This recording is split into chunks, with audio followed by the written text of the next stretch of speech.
This nation was founded by men of many nations and backgrounds. It was founded on the principle. That all men are created equal. That all men are created equal. And that the rights of every man are diminished. The rights of every man are diminished. When the rights of one man are threatened.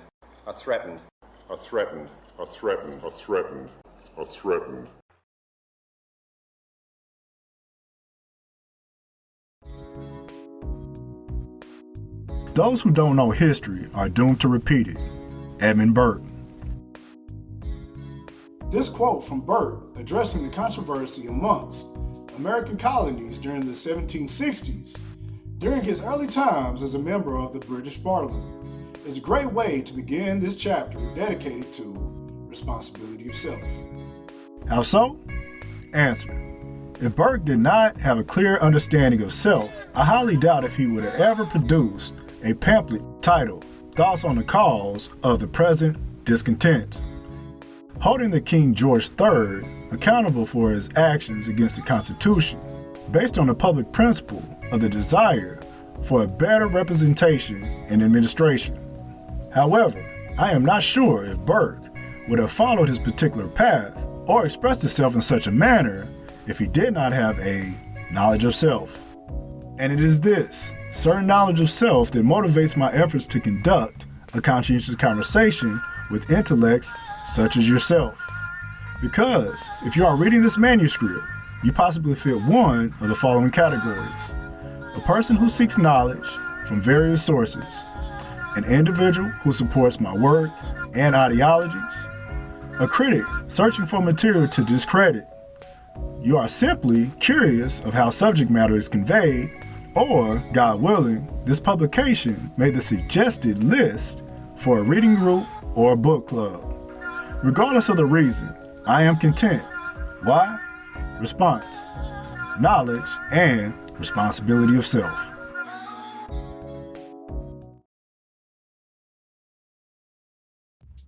A clear knowledge and responsibility of self is an absolute requirement when making the necessary leaps and bounds toward our purpose in life.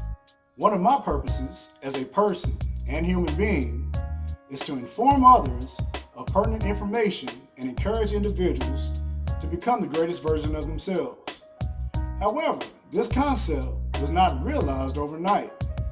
For over 3 decades, I existed in a life tailored to the comfortability and contentment of others, mainly due to the image desired by others, which equated to a boxed-in version of myself. However, thank God, my purpose refused to be ignored or buried alive. In all honesty, this work, along with many other productions and projects, did not have a fighting chance if necessary changes did not take place. One of the greatest changes occurred recently, in 2016, after suffering bilateral injuries resulting in temporary immobility. Moments of this journey were captured in a documentary series entitled Road to Recovery: The Cognitive and Behavioral Approach to Rehabilitation, The Complete Project, and a promotional video of a documentary called Road to Recovery: The Cognitive and Behavioral Approach to Rehabilitation, The Journey.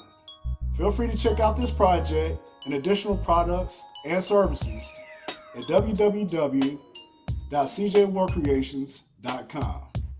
Harmless self-promotion.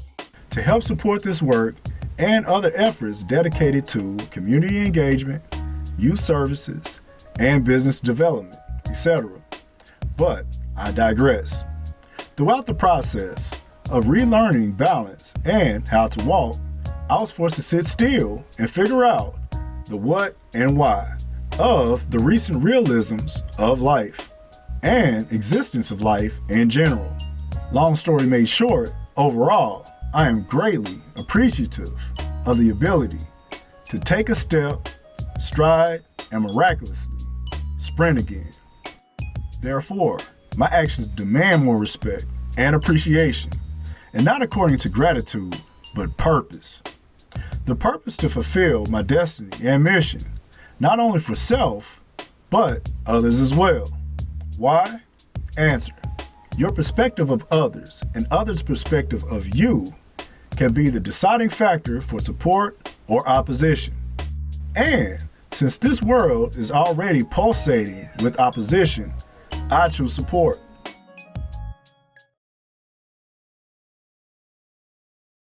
In the same manner, we should not only choose support for self, but others also. Consider this. I have heard through the grapevine over the years, through various unknown sources, it seems you're only about yourself. Replaying these erroneous defamations, I offer no apology for speaking positivity into my life or documenting efforts of walking the talk. Also, rooted in the most humble expression, through the grace and strength of God, I realized success by the age of 17 and officially 18. The following 18 years was specifically dedicated to helping others attain success. And at the end of those 18 years, dedicated to others, I had to reintroduce myself after supporting others more than myself. This is one of the main reasons self-identity is so important and how your perception of self impacts others. In this age of social media and daily spotlights of individuality, self-image is extremely important, and in most cases, it is vital. Do you agree? Better yet, in your own estimation, how do you believe other countries feel about this era of U.S. sociology? Side note, although I may mention democracy as a description, it does not equate to the belief of a certain dictatorship functioning full throttle in plain sight. After that disclaimer, let us proceed. Irrespective to expertise levels concerning international affairs, I am sure that everyone has some sort of grasp regarding free speech in this country and how it is not tolerated in many other countries. Through the revolutionary invention of the internet, the famous expression 6 degrees of separation takes on a whole new meaning. So instead of 6 degrees, it is more like a mouse click away from any person in the world. Based on this societal pragmatism, our perception of others is significant for a variety of reasons. If anyone or any country wants to know what direction this country is going, all it takes is a Twitter account and a reliable search engine. Plus, I will refrain from detailing the dark web because the conversation may turn murky, pun intended. In the same fashion, what does your social media activity and content describe about yourself? Once again, do not forget about the expression, I will tell you the truth. When you did it to the least of these, my brothers and sisters, you were doing it to me. On the chilly evening of December 3rd, 1969, Fred Hampton, an intelligent young man with a bright future, was assassinated by the FBI as part of the COINTELPRO operation to destroy the faction of the Black Panther Party. The Bureau used a convicted criminal as an accomplice by the name of William O'Neill to infiltrate the political party and get close to Hampton. And on that tragic night, O'Neill spiked Hampton's drink, exited the premises, and signaled police officers to unjustly enter Hampton's residence by force with a barrage of bullets. Then, to inflict further disrespect, once it was discovered Hampton and his wife, with child, were only injured, one of the assassins fatally shot Hampton twice in the back of the head. Huge shout out to Fred Hampton Jr. Continue to stay strong and firm. Some critics may falsely conclude, but it was the Panthers, similar to how many individuals and groups choose to ignore the foundation of why Black Lives Matter came into existence in the first place. Now, let us observe the numerous accounts of others eliminated for walking with a clear indication of self-identity, for self and their perception of others. Abraham Lincoln, April 14th, 1865. Medgar Evers, June 12, 1963. John F. Kennedy, November 22, 1963. Sam Cooke, December 11, 1964. Malcolm X, February 21, 1965. Martin Luther King Jr., April 4, 1968. Robert F. Kennedy, June 5, 1968. Alberta Williams King, June 30, 1974. John Lennon, December 8, 1980. Huey Newton, August 22, 1989. Along with the list of assassinated influential individuals, another name comes to mind: Ruben Salazar. Salazar was, at the time of his death, a writer for the Los Angeles Times and news director of KMEX. Salazar was gunned down by Los Angeles County Sheriff deputies while inside the Silver Dollar Bar and Cafe. Salazar's murder occurred during a Chicano moratorium anti-war protest turned riot. Deputies surrounded the restaurant and fired tear gas missiles into the establishment, and ultimately, Salazar never made it out alive. To receive more information about this national tragedy, the Public Broadcasting Service, PBS, released a film titled Ruben Salazar, Man in the Middle, capturing the unfortunate, direct and indirect events of August 29, 1970. With the greatest level of gratitude and respect, the slain individuals killed in this chapter did not meet their untimely death due to self-identity, but what they represented: social change. Based on this reality, consider the following. Reality: real plus the letter I plus the letter T plus the letter Y. Reality equals real plus I, which is self-identity, plus T plus Y, which is the perception of others. So, in essence, real life experiences develop who you become and how others perceive you.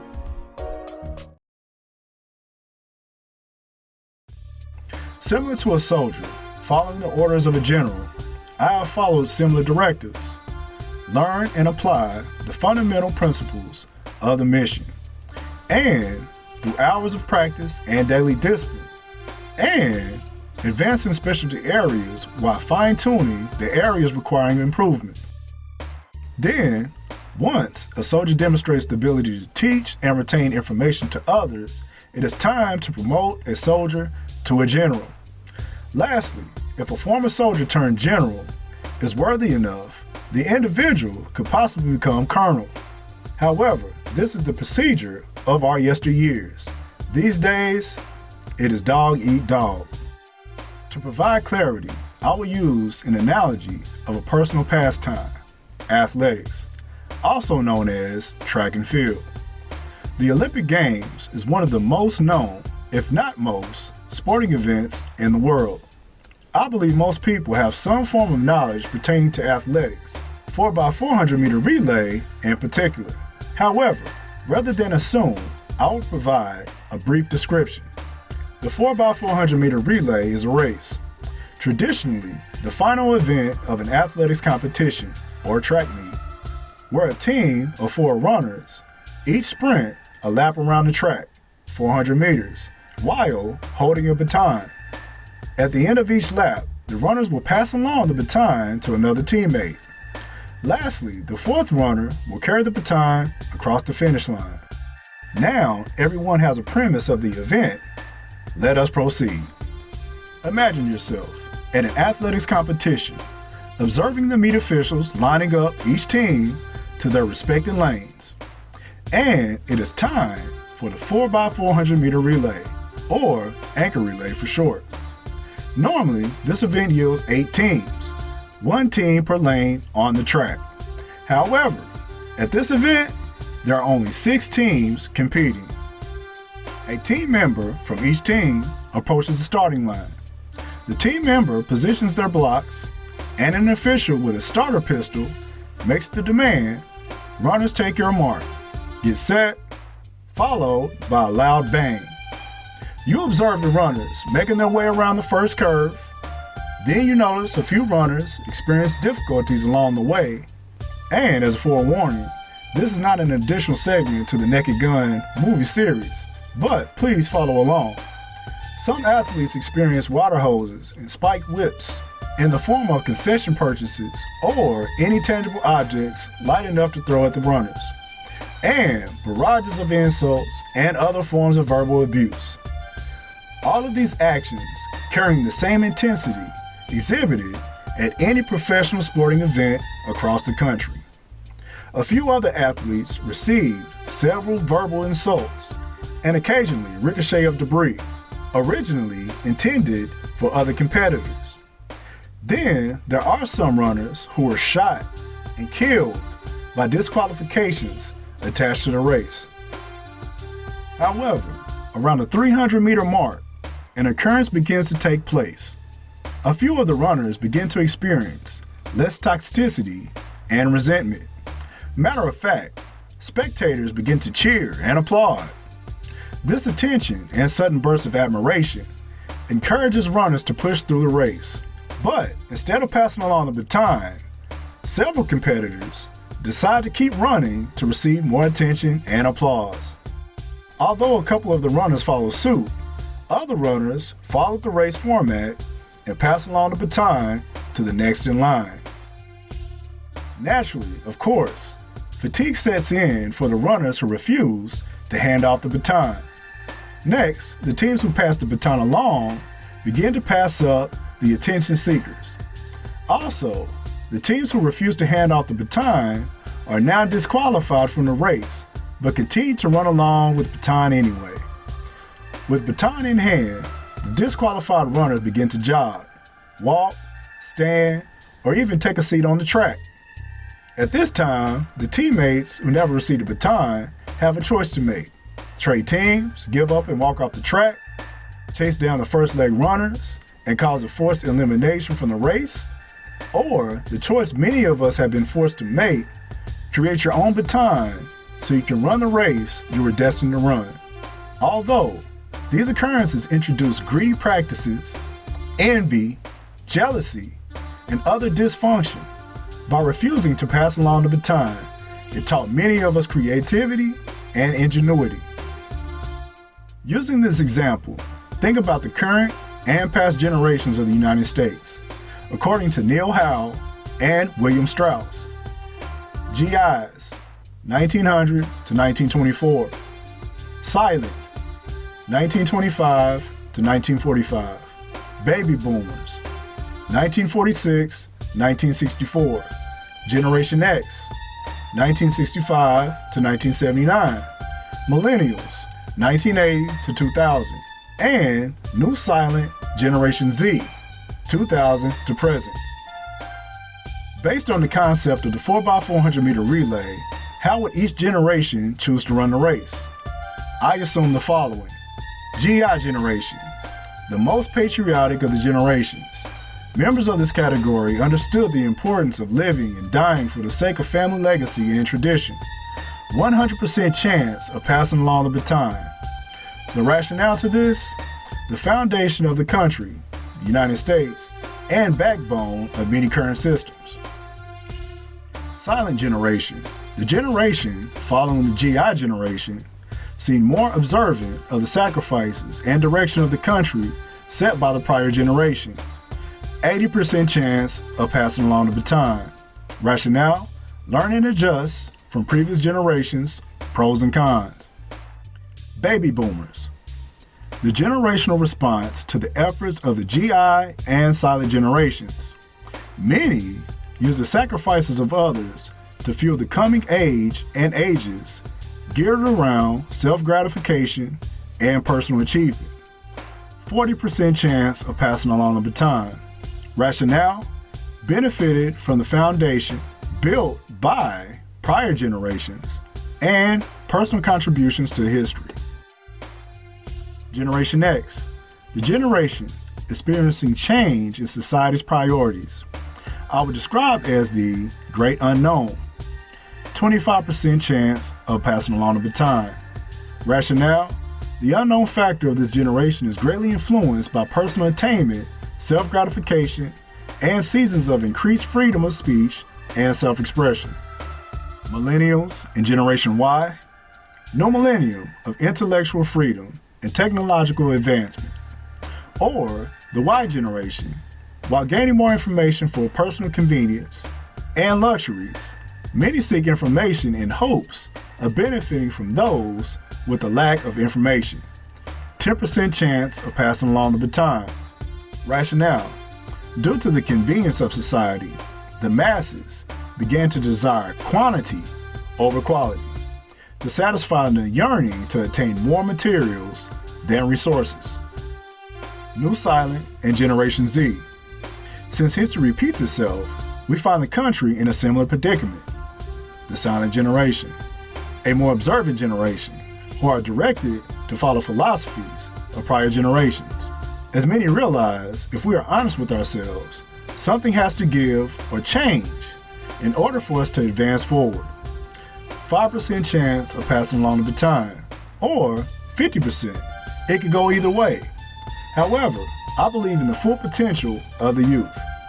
Rationale: recognizing the efforts of prior generations and experiencing the challenges of living free within a society built on profiting from slavery brings a greater need of inclusion.